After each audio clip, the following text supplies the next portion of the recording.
Hello, I'm Peter Denning, host of this series, The Harnessing AI. We've been talking about a lot of different topics in AI. Many of them have been more technology focused.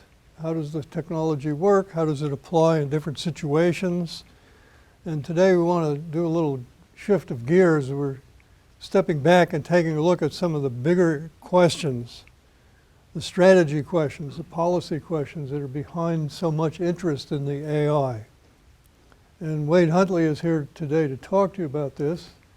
You're from the Political Science Department, is that right? National Security Affairs. National Security Affairs Joint appointed in Department. the Cyber Academic Group, so I'm firmly straddled across the fence. So Wade's been in a lot of different fields. He's very, very interested in a lot of these topics, and so he's going to bring you a very interesting point of view to help you make sense about why our leaders are so interested in this question of AI, and what are some of the traps that we have to avoid falling into. So Wade, over to you. Well, first of all, thank you very much, Peter. I'd like to thank you for inviting me to be part of this course and the opportunity to offer some thoughts on the strategic implications, the strategic aspects of AI. Covering all of that in one session is a little bit to do. So I'm going to try to encapsulate this by talking about the implications of AI as a sequence of layers. The first layer are some basic concepts about strategy in the cyber age and how this applies to tactics, operations, and strategy for AI specifically. The second layer, I'll sort of come up to the level of interstate competition. Talk a little bit about what the US is doing, talk a little bit more about what the Chinese are doing, and some of the other actors. And then the final layer, I'm going to come up and talk about what this looks like from the systemic point of view. A little bit about arms control, offense-defense balance, and things of that nature. In order to try to stay to the 30 minutes, I may skip over a little bit of the material if I see I'm getting a little too slow. But hopefully, if I can be concise enough, I will be able to touch on everything. So to start off, artificial intelligence may be revolutionary, but strategizing about it is not, or at least it shouldn't be. To see this, I'd like to start out by going back to the great military strategist Karl von Clausewitz and his concept of strategy. His definition, as you can see up here, is very straightforward and in a way deceptively simple, as are most of those of other modern strategists. The key to all of these definitions is that strategy connects the uses of military power to a larger political purpose. It's not arbitrary, it's not singular by its own purposes. There's a larger political meaning that makes strategy meaningful itself. In other words, war is not an alternative to policy, it's an instrument of policy.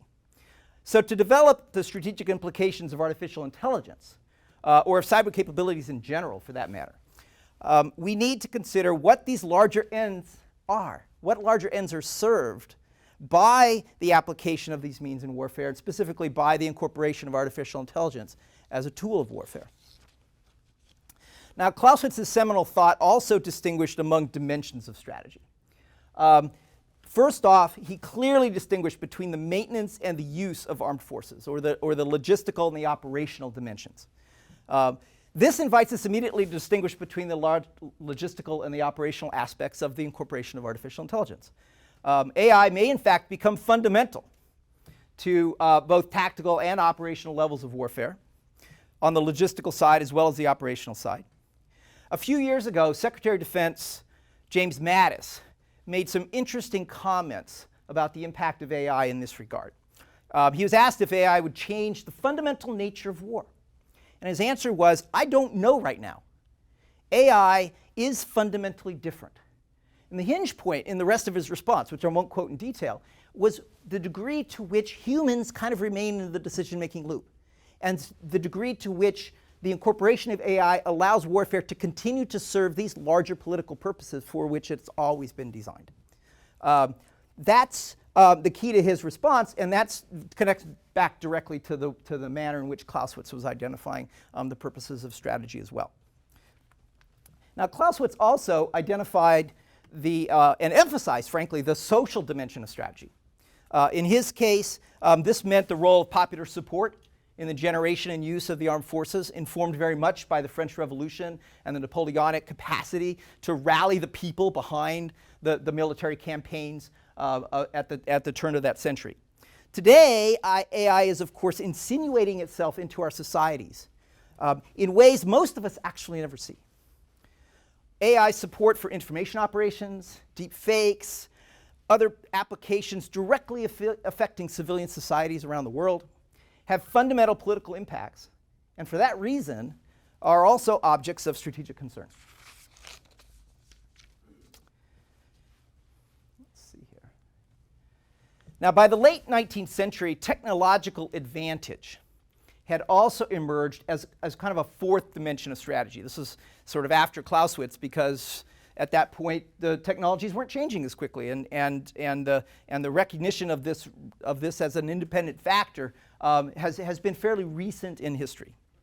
The use of steam engines and ironclad hulls in naval warfare in the late 19th century is one example. By the Second World War, technological contributions were central to both the land and the maritime domains. World War I also brought new capacity of air power onto the scene, which of course we've seen develop tremendously. And all of this was before the advent of nuclear weapons. This image, by the way, is literally the dawn of the nuclear age. This is the first test in New Mexico, 10,000ths of a second into the detonation. The key here is that emerging technologies were creating new challenges, new opportunities, new uncertainties, and new surprises on the battlefield. Military strength no longer, and this is where it differs from sort of a Clausewitzian point of view, military strength no longer meant just greater numbers of commonly accessible armaments, but also more quickly acquiring the decisive advantages of more advanced technologies. This is what we think of as technological superiority, the innovation advantage that's often considered to be essential to American military capabilities today. This is what makes technology a fourth dimension of strategy. The incorporation of artificial intelligence into warfare is another stage in this development, no more, no less. But it's also a little bit more than that because of the ubiquitous applications across society, the ubiquitous applications potentially across military capabilities as well, and because of the challenges that it poses that Mattis identified in that quote that I mentioned to you a moment ago, to the human role in conducting warfare at all. One other point that I want to emphasize here. In the 20th century, the emergence of grand strategy, modern strategy recognized a profound inversion in strategic reasoning. Prior to this age, in order to conquer a nation, one had first to defeat its armed forces. States could, by the mid-20th century, that had changed. Strategists such as Tom Schelling recognized that the speed and destructive scope of militaries had reversed this relationship. Nations could now threaten, hurt, and destroy each other's societies without first defeating their defenses. This was a profound shift in strategic reasoning that gave rise to the importance of coercion and deterrence as a defining feature of American security policy, but also of the Cold War system in general. But there was also a socio-political dimension. Oh, I'm sorry, I missed a slide here. There was also a socio-political dimension that was also vital to understanding coercion and deterrence. In the West, this meant sustaining popular support for the containment policy and popular support for life under the shadow of mutually assured destruction, teaching kids to duck and cover in the classrooms in the 50s. In the Soviet Union and the PRC, powerful mechanisms of social control, propaganda, and subversion were also crucial to maintaining their authority and their capabilities, and also sometimes failed, as we saw famously in 1989. This interplay of technology and the social dimensions is still seminal today. Because artificial intelligence is having such widespread social and economic impacts, this interplay is crucial to fathoming the strategic implications of artificial intelligence, not least because of the manner in which human agency and human decision-making are distanced from the actual applications of tools of warfare, and the issue of humans in the loop is vital to the adoption of these technologies in the military. AI is strategically relevant because of one basic fact. It provides instrumental power. In great power competition, power means two things. One is the use of force, the ability to impose one's will upon others. But power also means the capacity for coercion. This is the ability to get others to behave in ways you want them to, knowingly or unknowingly, without necessarily having to actually exercise uses of force. AI has enormous potential to enhance the power states in both of these forms of power. It may become transformational as the steam engine and as nuclear weapons, but much more ubiquitously so, because AI itself is not a new weapon. AI is a technology that enhances and enables many other kinds of weapons. And so it's not going to give you this moment of revolution that I encapsulated with that one image of the first nuclear test. Rather, AI technologies promise to enhance and enable other instruments of national power, and how those enhancements unfold over time is one of the great uncertainties that we still have. So overall, the strategic impact of artificial intelligence depends on which instruments of national power it most enhances and how it does so. There are a host of tactical applications. I don't want to spend too much time walking through the details of all of these. AI is expected to play a critical role in military logistics and transport. It can master difficult control problems. We're all familiar with autonomous vehicle development in both the air and the maritime domains. Machine learning combined with image recognition is clear applications to target identification. It's particularly interesting to me that these technical capabilities can be combined with AI forms of managing unstructured information that can incorporate documents, news reports, and all these other forms of non-surveillance information into target identification. AI achievements in game playing have applications for target selection, tactical maneuvering, other aspects of battle management. AI provides advanced software vulnerability tools that potentially allow networks to autonomously protect themselves. And perhaps most intriguingly for me, AI holds promise in battlefield medical care. There have already been incorporations of artificial intelligence into civilian disease identification, diagnosis, and in war zones, AI can be integrated with robotic surgical systems to provide remote surgery and evacuation activities support. So all of these are tactical possibilities that we're already starting to realize. At the operational level, many of these applications involve scaling up the tactical capabilities. So for example, monitoring and managing swarms of drones rather than a single autonomous vehicle. But AI also has applications for broader warfare planning. It can support both manned and unmanned ISR activities, from the surveillance front end up to the intelligence production on the back end. AI can also enhance risk analysis in situational awareness and operational decision making. And this is a particularly intriguing but also more volatile prospect. Human beings are notoriously bad at risk analysis. I mean, this is why Las Vegas exists. It's because people are really poor at doing that. Artificial intelligence can provide a lot of support to rationalize and systematize that kind of analysis, but this begs the question of how much we're going to be able to keep human beings in the loop when artificial intelligence systems are advising us to move in ways that we instinctively, although badly, are disinclined to follow. Finally, at the strategic level, the impact of tactical and operational applications are potentially and actually very relevant. especially if these applications can be asymmetric, altering the configurations of power that come to the forefront in actual encounters of states in the international system. Projects currently underway would build artificial intelligence into multi-domain command and control capabilities. Actually, artificial intelligence has already been incorporated into some of these capabilities, including nuclear command and control and communications. But the broader high strategy applications are a little bit more distant, I think, for two reasons. One is the challenge of the limits of artificial intelligence in being able to grasp the nuances of human meanings. Some of these nuances are intrinsic to strategy.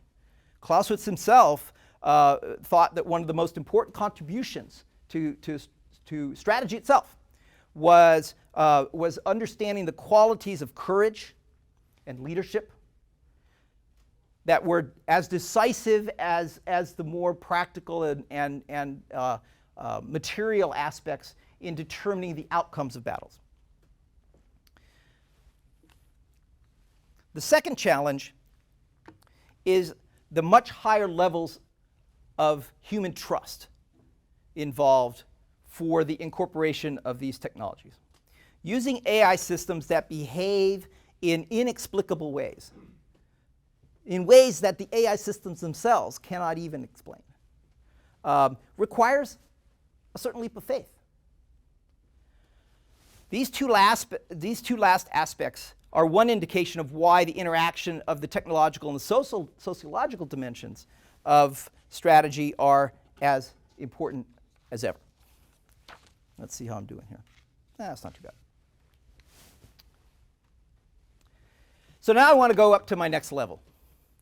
The United States clearly recognizes AI strategic relevance. The Department of Defense initiated its incorporation of this through the 2018 Artificial Intelligence Strategy, which included the creation of the Joint Artificial Intelligence Center to coordinate efforts. Of note, the strategy was explicitly inclusive. It called for decentralized development, emphasizing partnerships with industry and academia, and envisioned the DoD helping to develop some non-defense applications. Now, the reason for this is really clear. Resourcing. The private sector is leading and will continue to lead the development of artificial intelligence capabilities. Private funding for AI R&D already dwarfs governmental resources. This is a reversal of the Cold War pattern, in which the United States government led the major technological developments of the day. Now the DoD is adopting commercial technologies for military applications. This also highlights the importance of public support, and again, the sociological dimension of strategy, and especially industry support for DoD objectives. And we have some incidents of this that we can go back and talk about. Okay, what about China? A lot of people regard the artificial intelligence victory at Go in 2017 as China's Sputnik moment. A decade ago, China was not considered to be a potential threat in this area. That's not true anymore.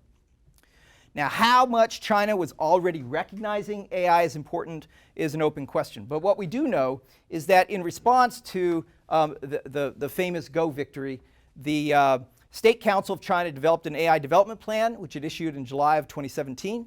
This plan lays out 3 chronological objectives. By 2020, China would become a world competitor in AI technology fields, which we've seen already happening. By 2025, it would be a world leader in some specific technology applications, a main driver of industrial and economic development, and making progress in, and I love this quote, the construction of an intelligent society. And I'll come back to that in a minute. By 2030, China envisions becoming a world leader in AI innovation and advancing its implementation of this intelligent economy and an intelligent society.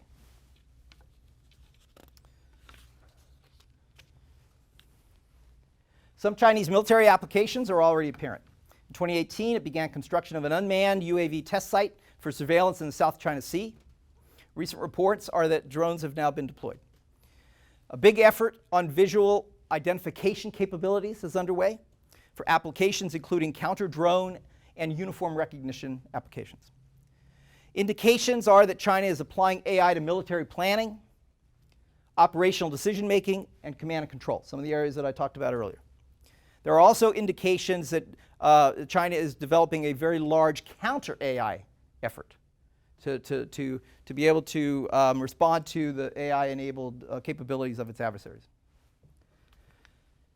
Maybe most importantly, China's AI development plan emphasizes a two-way civil-military fusion. This civil-military fusion is perhaps most notorious in the AI integration into China's social surveillance and social credit systems. Some of you may know about those. I can come back and talk about that later.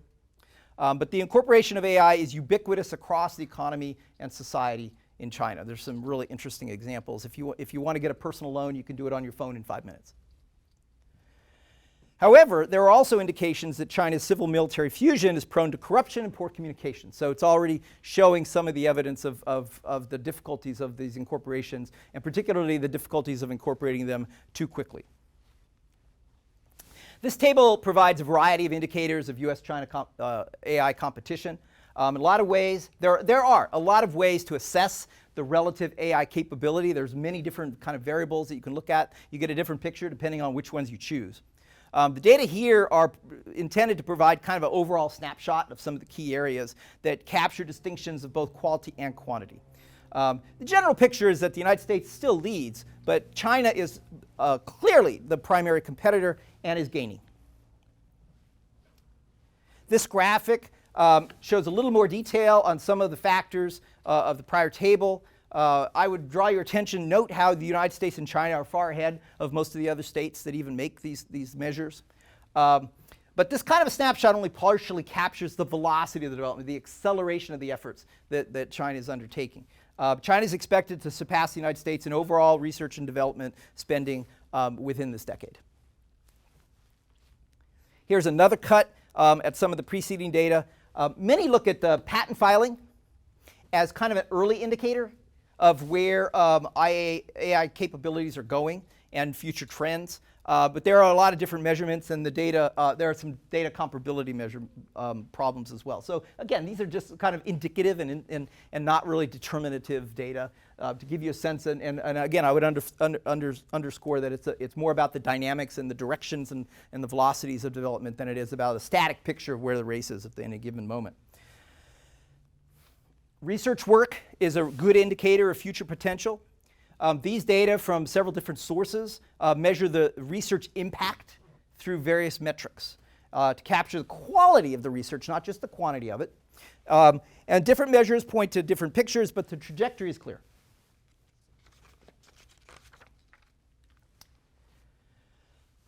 Many claim that China has a huge data advantage. Data, as you know, is essential to AI training.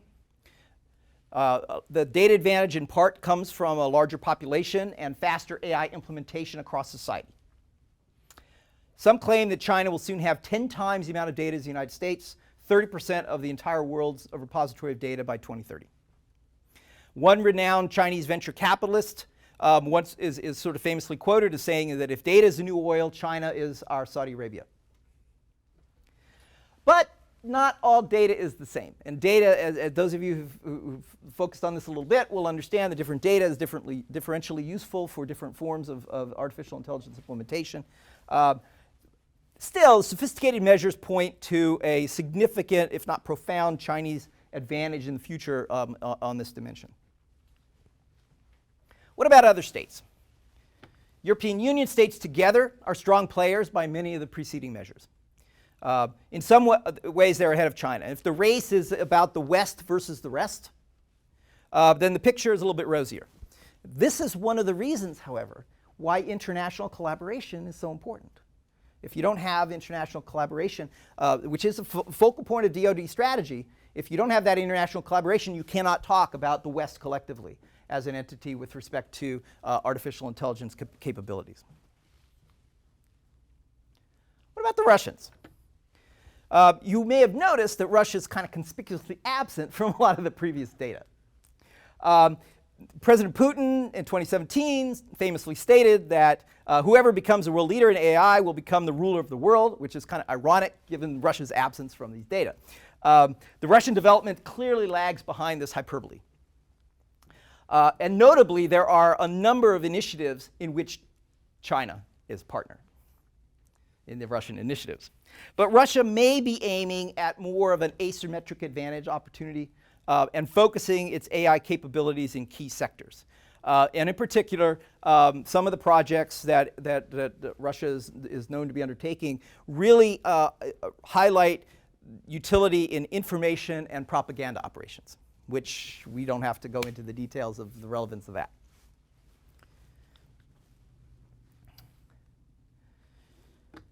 What about other states?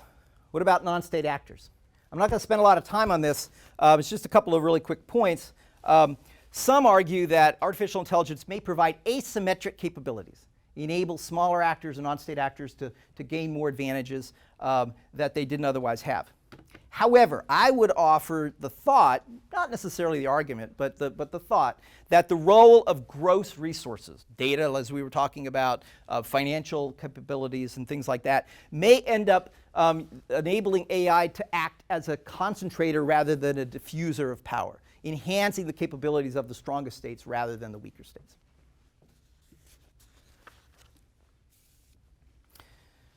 And in a way, this is a kind of a side note, but in a way that's good news for the objective of cooperation, because if you're a smaller state in Europe, for example, it increases your incentives to collaborate with the larger states in order to obtain some capabilities of your own. All right, let me go now to the third level that I wanted to talk about. And here I want to basically just talk about three topics. First, arms racing. Arms race dynamics in the US, China, artificial intelligence competition are already apparent. Some argue that this is not an arms race, that it's merely a technology race. I would submit to you that that's just a matter of semantics. The competition plus the perception of military applications drives racing in research and development. Uncertainty fuels this racing. Dual use effects, dual use capabilities, civilian and military applications, fuels diffusion and faster adoption of these capabilities, which in turn also accelerates the racing. Some also debate the consequences of these arms races. Many would assert that arms racing in this context increases the probability of undermining military stability and straining political relations. That's a general observation about arms racing. Not universally adopted, but it's a general observation about arms racing. One important consequence then is that competitive pressures between states can drive them to deploy and utilize AI-enabled systems before the technology is fully ready, before it's been fully tested, before we understand completely how it operates. Such systems may then be prone to unanticipated behavior, to bias, and to failure, and might also be more susceptible to subversion. And the point that I'm trying to underscore here is that these are systemic pressures. I mean, if you're looking across at China adopting these technologies and seeing successes from them, then you are, and I can dig out some quotations from the Jake that of very subtle wording. Yeah, we're prepared to put these things in the field because our forces need them, even though we haven't quite fully developed our confidence in them. And the point here is that it's the systemic pressures of competition that incentivize all states to deploy things maybe a little sooner than they would otherwise, because they're concerned not about some objective metric of safety, but because they're concerned about relative advantage. What about arms control? Well, I would submit that that artificial intelligence is very, very difficult to have any kind of concept of arms control for a number of reasons. One is that arms control requires transparency and clear identification of the armaments. As we've seen already, artificial intelligence is not a weapon. It's an enhancer of other weapons. So even putting your finger on what it is that you're going to control is a challenge. Arms control also requires verifications by national technical means. The reason we were able to achieve arms control agreements with the Soviet Union was because because of the advent of satellites and national technical means that enable surveillance and verification of those stipulations. Nothing like that appears to be in the offing in terms of cyber in general, let alone artificial intelligence. So in short, I would submit, this is just an opinion, but I would submit that arms control in AI is extremely unlikely, not least of which because, as we've talked about, AI is not really a weapon to begin with.